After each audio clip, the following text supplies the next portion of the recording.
Dios les bendiga, bienvenido a la Biblia en un año, día número 115. Estamos en el libro de Levítico y si comenzaste esta jornada con nosotros desde el principio, sabe que hoy es domingo y nos tocan 5 capítulos. Vamos a estar considerando los capítulos 21 al 25. Son bastante extensos, pero trataré de ser lo más breve posible en este video, esperando que tomen el tiempo necesario para leer cada uno de los capítulos. El capítulo 21 describe las maneras en las cuales el sacerdote, incluyendo el sumo sacerdote, pero no exclusivamente, había de santificarse o separarse del pueblo. Los versos 1 al 6 describen las normas sobre el luto de los sacerdotes. Tocar cuerpo de un difunto significaba estar inmundo hasta la noche, algo cual los sacerdotes no estaban supuestos a hacer, con la excepción de parientes cercanos. Contaminarse indica que los sacerdotes estuvieran envueltos en la preparación del cuerpo para la sepultura y la sepultura actual. Sin embargo, los sacerdotes no habían de manifestar ninguna de las señales típicas del luto entre su pueblo, como hacer tonsuras en la cabeza, cual literalmente significa arrancarse el cabello en partes o rasurarse la cabeza, cortarse las puntas de su barba o hacerse rasguñas en el cuerpo. Los versos 7 al 9 contienen normas sobre el casamiento de los sacerdotes y las hijas de los sacerdotes. Los sacerdotes no habían de casarse con mujeres quienes habían sido rameras ni repudiadas por sus esposos, significando que fueran divorciadas. Los detalles del verso 9 son para mantener la santidad entre los sacerdotes, recordando que una gran parte de la adoración a los dioses paganos envolvía fornicación y prostitución. Les recuerdo que el hecho de que estuviera esta amonestación en las Escrituras no es evidencia de que se llevara a cabo. No hay caso bíblico de que sucediera lo provisto por esta ley en el verso 9. Los versos 10 al 15 describen los requisitos de santidad para el sumo sacerdote de entre el pueblo, comenzando con Aarón en este punto, pero incluyendo a todos cuantos vinieran luego de él. Los versos 16 al 24 describen las limitaciones sobre el sacerdocio para quienes tuvieran algún defecto o impedimento físico. No podían ofrecer el pan de la proposición en el santuario ni los holocaustos en los atrios. Debemos notar dos cosas. Primeramente, que los servicios del altar y del santuario no eran los únicos trabajos para los sacerdotes. También habían que recibir contribuciones, inspeccionar las ofrendas o los holocaustos, sacar las cenizas y lo inmundo fuera del campamento y en lo personal tender de los ganados y las propiedades de los sacerdotes. Segundo, aunque estos no podían servir en las capacidades del altar o del santuario, sí podían comer del pan del santuario con los demás sacerdotes como su sustento. El capítulo 22 contiene leyes sobre la santidad de las ofrendas del pueblo de Israel en el tabernáculo. Este capítulo es tedioso en cuanto a sus descripciones de lo que es aceptable o no como ofrendas, pero la mayor parte de este capítulo reitera normas ya mencionadas en previos capítulos sobre las ofrendas a Jehová. El punto central de este capítulo es que, aunque los sacerdotes eran responsables de guardar el altar de Dios en cuanto a las ofrendas sobre ellas, el pueblo mismo tenía también responsabilidad de presentar delante de Jehová aquellas cosas cuales fueran agradables a Jehová.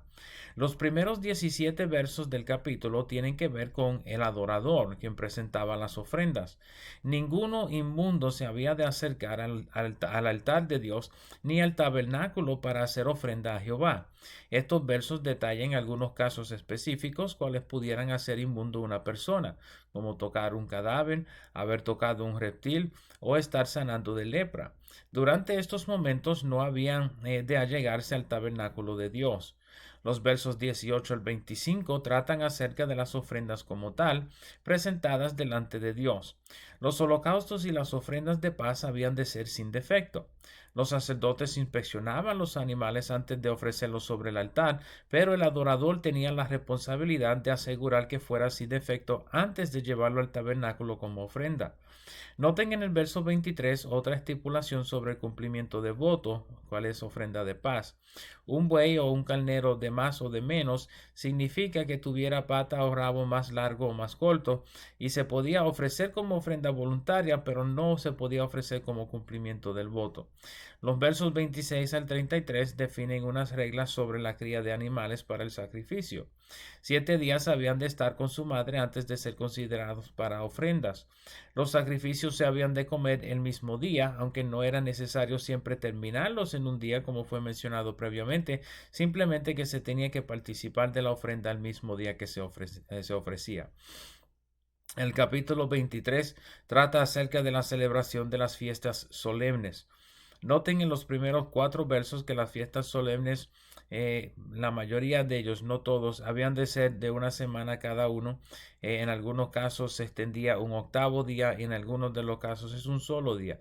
Los versos 5 al 8 describen la fiesta de la Pascua y la subsecuente celebración de la fiesta de panes sin levadura. Esta fiesta comenzaba el día 14 del primer mes, cual era Nisan o Aviv. Aparte de la Pascua, celebrada entre las dos tardes, la tarde del día 14 y la tarde antes del día 15.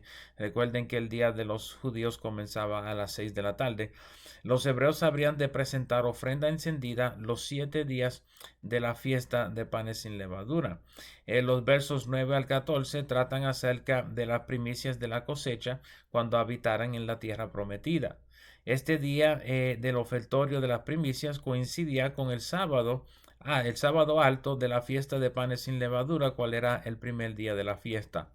Durante esta fiesta los hebreos traían las primicias de sus cosechas al tabernáculo en reconocimiento de la provisión de Dios en su cosecha. No les era permitido comer del fruto de su tierra hasta que entregaran las primicias a Dios. Los versos 15 al 22 mencionan la celebración de Pentecostés. Noten que Pentecostés se celebra 50 días luego del primer día de la fiesta de panes sin levadura. Esto coincidía con el final de la Pascua.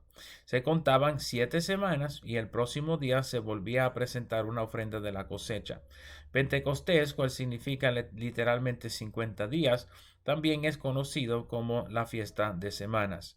Los versos 23 al 25 describen la fiesta de trompetas. Esta fiesta se conmemoraba el primer día del séptimo mes, cual sería un día de reposo y durante el cual los sacerdotes sonarían trompetas. Esta fiesta se celebraba de noche cuando la luna estuviera en su estado más menguante. Habla de la necesidad de ser vigilantes y pendientes a las señales de Dios. También marcaba el comienzo de 10 días de humillación y consagración en preparación para el día de expiación.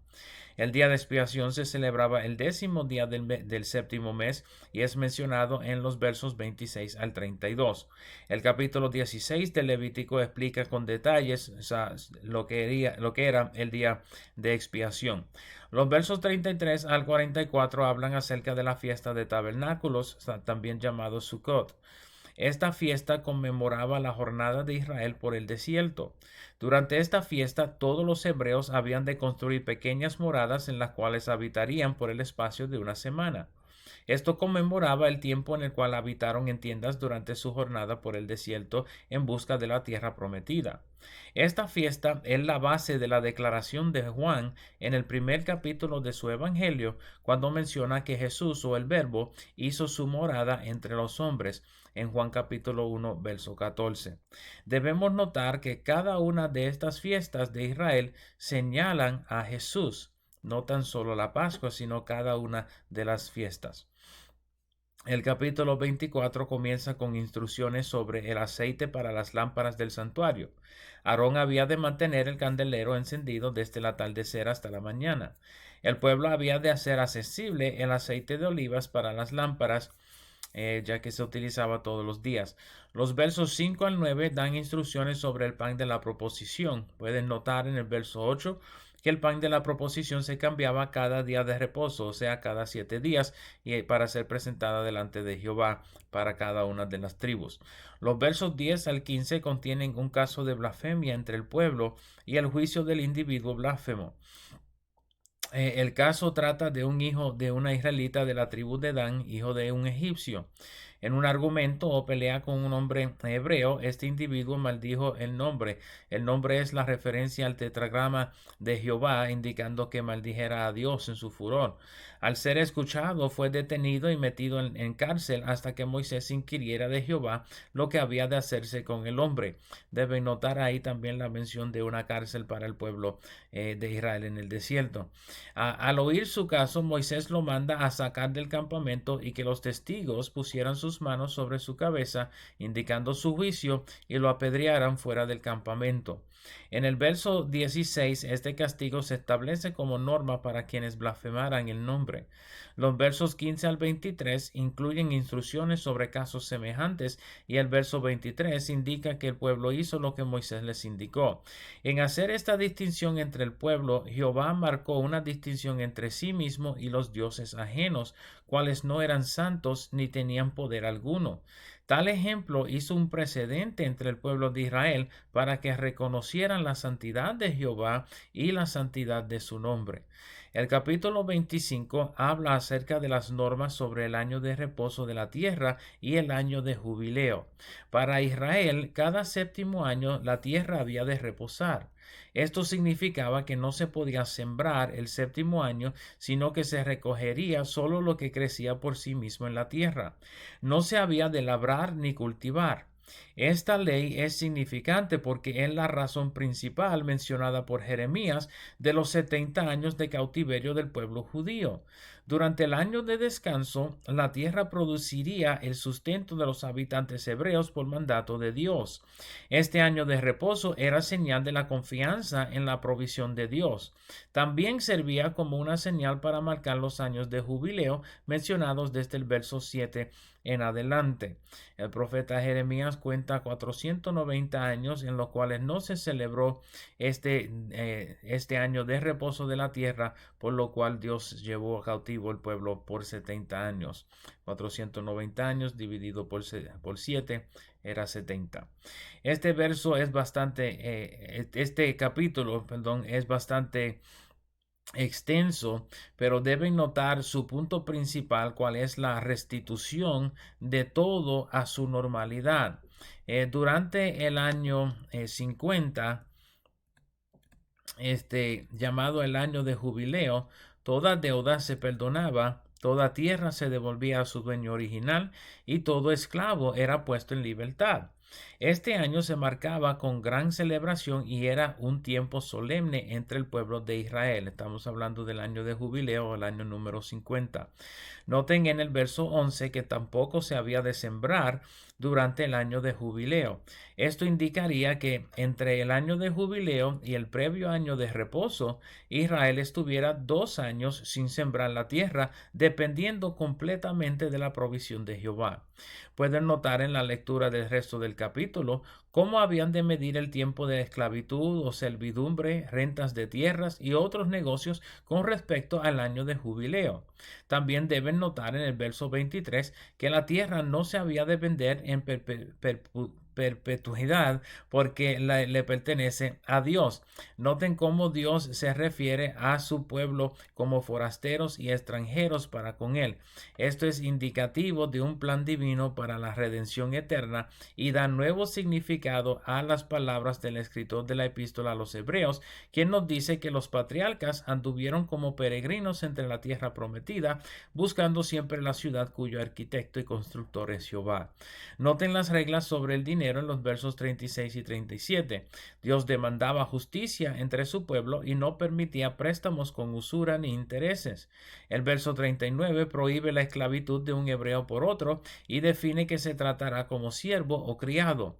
En el año de jubileo se había de soltar de su servidumbre y pueden notar el motivo de esto en el verso 42, siendo que ellos habían sido también esclavos en Egipto.